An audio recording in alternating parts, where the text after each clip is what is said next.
Hello दोस्तों, आपका स्वागत है आपके अपने यूट्यूब चैनल पर। तो दोस्तों चलिए आज के इस वीडियो में हम देखने वाले हैं 8 ग्रेड अभ्यास पुस्तिका विज्ञान कक्षा 6 जो कि आपकी गवर्नमेंट स्कूल द्वारा दी जा रही है नई बुक घर से भरने के लिए। तो दोस्तों इस वीडियो में उसी बुक के सभी प्रश्नों का हल मिलेगा। और अगर आपको हमारी वीडियो अच्छी लगे तो जल्दी इसी वीडियो को लाइक और शेयर कीजिए, और अगर चैनल पर नया है तो जल्दी इस चैनल के लिए सब्सक्राइब कर लीजिए। चलिए अब हम आगे देखते हैं। तो यह देखिए हमारा क्या है, पाठ अध्याय 8 देखने वाले हैं। क्या है अध्याय 8, प्रकाश, छायाएं एवं परावर्तन। ठीक है, तो इसका जो देखिए क्या है, कागज A4 साइज और कांच का टुकड़ा। तो यहाँ देखिए कि यहाँ पे क्या लिखा है, अपने विचार लिखो। तो इसको देखिए आप पूरा पढ़ लीजिए, इसको आप भर सकते हैं। तो यह देखिए हम यहाँ से देखने वाले हैं प्रश्न नंबर 1। तो हमें ये क्या हमारा प्रश्न नंबर 1 का बहुविकल्पीय प्रश्न। तो पहले का पहला देखिए कि सही विकल्प चुनकर लिखिए। तो पहले का दिए गए चित्र में बूझो, एक जलती हुई मोमबत्ती को विभिन्न नालिकाओं चित्र ए एवं बी से देखता है। किस स्थिति में आँख से मोमबत्ती स्पष्ट रूप से दिखाई देगी। तो ऐसे देखिए क्या हो जाएगा, आपका बी वाला ऑप्शन सही हो जाएगा, चित्र बी में। क्या हो जाएगा, चित्र बी में। ठीक है, चलिए अब आता है हमारा क्वेश्चन नंबर 2। तो यह देखिए हमारा क्वेश्चन नंबर 2 है, दिए गए चित्र को ध्यानपूर्वक देखिए। तो इसका देखिए डायग्राम को हमने देख लिया है ध्यान से। अब इसका ऑप्शन तो आपका डी वाला ऑप्शन सही हो जाएगा, दर्पण। क्या हो जाएगा, दर्पण। ठीक है, चलिए अब आते हैं हम क्वेश्चन नंबर 3 पर। इसी का तीसरा देखिए क्या है, तीसरा, निम्न में से कौन सी वस्तु की वृत्ताकार छाया बन सकती है। तो इसका क्या हो जाएगा, देखिए इसका सही आंसर हो जाएगा आपका, दिखाई दे रहा होगा। ठीक है, लिख लीजिए। चलिए अब आते हैं हम क्वेश्चन नंबर 4 पर। इसका चौथा देखिए क्या है, इनमें से बूझो किस वस्तु के आर पार देख सकता है। तो क्या हो जाएगा, इसका जो है आंसर आपको दिखाई दे सकता है। इनमें से कौन सी वस्तु के बूझो आर पार, कागज, दर्पण, कांच का दरवाजा और कपड़े का पर्दा।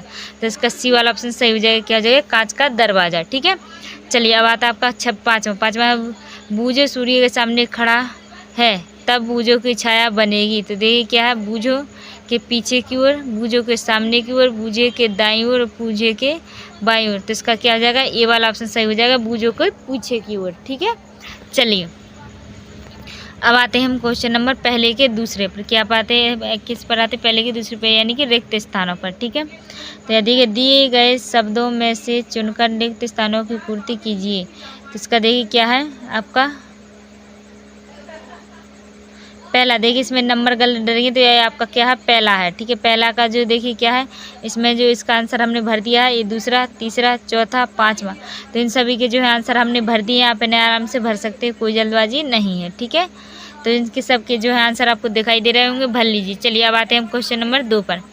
तो यह देखिए हमारा क्वेश्चन नंबर 2 है, अति लघु उत्तरीय प्रश्न है। प्रश्न नंबर 2 है, अंधेरे में रखी हुई किसी वस्तु को क्या आप देख पाते हैं। इनको देखने के लिए हमें किसकी आवश्यकता होती है। तो इसका जो उत्तर हो जाए, हम अंधेरे में रखी वस्तु को नहीं देख पाते हैं। वस्तु को देखने के लिए हमें प्रकाश की ज़रूरत होती है। ठीक है, चलिए अब आते हैं हम प्रश्न नंबर 3 पर। तो प्रश्न नंबर 3 देखिए क्या है, किसी वस्तु की छाया कब और क्यों बनती है। इसका उत्तर देखिए, जब प्रकाश के मार्ग में कोई अपारदर्शी वस्तु आ जाती है तब उस अपारदर्शी वस्तु की छाया वस्तु के पीछे बनती है। ठीक है, प्रश्न 4 है, पिन होल कैमरे में छवि निर्माण के लिए प्रकाश का कौन सा गुण जिम्मेदार है। तो इसका पिन होल कैमरे में छवि निर्माण के लिए प्रकाश का सरल रेखा में गमन का गुण जिम्मेदार है। ठीक है, चलिए अब आते हैं हम क्वेश्चन नंबर 5 पर। तो क्वेश्चन नंबर 5 देखिए, बूझो ने अपने हाथों में पारदर्शी कांच प्लास्टिक की शीट ली है तो उसका प्रतिबिंब कहाँ बनेगा। तो इसका देखिए, इसका कोई प्रतिबिंब नहीं बनेगा, क्योंकि प्रतिबिंब अपारदर्शी वस्तुओं का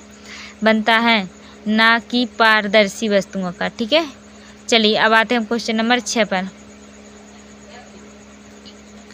चलिए देखिए, प्रकाश की उपस्थिति में हम अपने चेहरे को दर्पण में कैसे देख पाते हैं। इसका जो उत्तर हो जाएगा, लिख लीजिए, कोई जल्दबाजी नहीं है। ठीक है, चलिए अब आते हैं हम क्वेश्चन नंबर 7 पर। तो क्वेश्चन नंबर 7 देखिए क्या है, लघु उत्तरीय प्रश्न। प्रश्न 7, निम्न में से क्या हो जाएगा, निम्न में से दीप्त तथा अदीप्त वस्तुएं छांटिए। इसका देखिए उत्तर देख लीजिए, दीप्त वस्तुएं हैं या अदीप्त वस्तुएं हैं। तो आप इन्हें आराम से लिख लीजिए। ठीक है, चलिए अब आते हैं हम क्वेश्चन नंबर 8 पर। क्वेश्चन नंबर 8 देखिए क्या है, पहेली ने टॉर्च की रोशनी पारदर्शी कांच एवं दर्पण पर डाला तो उसे क्या अंतर क्या आएगा, उसे उसमें क्या अंतर दिखाई देगा। तो इसका उत्तर देखिए, रोशनी पारदर्शी कांच को पार कर जाती है, जबकि दर्पण से परावर्तित होकर लौट आती है। ठीक है, चलिए अब आते हैं हम क्वेश्चन नंबर 9 पर। तो यह देखिए हमारा क्वेश्चन नंबर 9 है, दिए गए चित्र में पेड़ का चित्र ऐसे स्थान पर बनाइए जिससे बेंच पर पेड़ की छाया बने। ठीक है, चलिए अब हम आते हैं, तो यह देखिए क्या हो जाएगा। अब आते हैं हम क्वेश्चन नंबर 10 पर। क्वेश्चन नंबर 10 देखिए, दिए गए विभिन्न रंगों के डिब्बों द्वारा बनने वाली छाया किस रंग की बनेगी। इसका देखिए क्या हो जाएगा। देखिए उत्तर देखिए, प्रत्येक रंग की वस्तु की परछाई काले रंग की बनेगी। ठीक है, चलिए अब आते हैं हम क्वेश्चन नंबर 11 पर। क्वेश्चन नंबर 11, किसी वस्तु की छाया बनने के लिए आवश्यक परिस्थितियां बताएं। तो इसका जो उत्तर है, जब प्रकाश किसी अपारदर्शी वस्तु से टकराता है तो वस्तु के पीछे जो कला चित्र दिखाई देता है उसे छाया कहते हैं। ठीक है, चलिए अब आते हैं क्वेश्चन नंबर दीर्घ उत्तरीय प्रश्न नंबर 12 है, सूची चित्र कैमरे की क्रिया विभिन्न चित्र सहित बताइए। तो इसका जो उत्तर हो जाएगा प्रश्न नंबर 12 का लिख लीजिए, ये देखिए। ठीक है, चलिए यह देखिए क्या प्रश्न नंबर 13 है, क्या हो जाएगा प्रश्न नंबर 13 है, लिख लीजिए, कोई जल्दबाजी नहीं है। ठीक है, ये देखिए। चलिए अब आते हैं हम क्वेश्चन नंबर 14 पर। तो यह देखिए हमारा क्वेश्चन नंबर 14 है, लिख लीजिए। ठीक है, इसका जो उत्तर हो जाएगा प्रश्न नंबर 14, इसका उत्तर हो जाएगा पारदर्शी वस्तुएं और पारमासी वस्तुएं। ठीक है, चलिए अब आते हैं हम, यह देखिए हमारा प्रोजेक्ट कार्य, देखिए क्या ये हमारा प्रोजेक्ट कार्य है, तो ऐसे देख करके देख लीजिए। ठीक है, चलिए ये हमारा प्रोजेक्ट कार्य हो गया पहला, और दूसरा प्रोजेक्ट कार्य देखिए, एक है हमारा प्रोजेक्ट कार्य, 2 प्रोजेक्ट कार्य, एक है ये आ है। ठीक है, सूची है जी, देख लीजिए।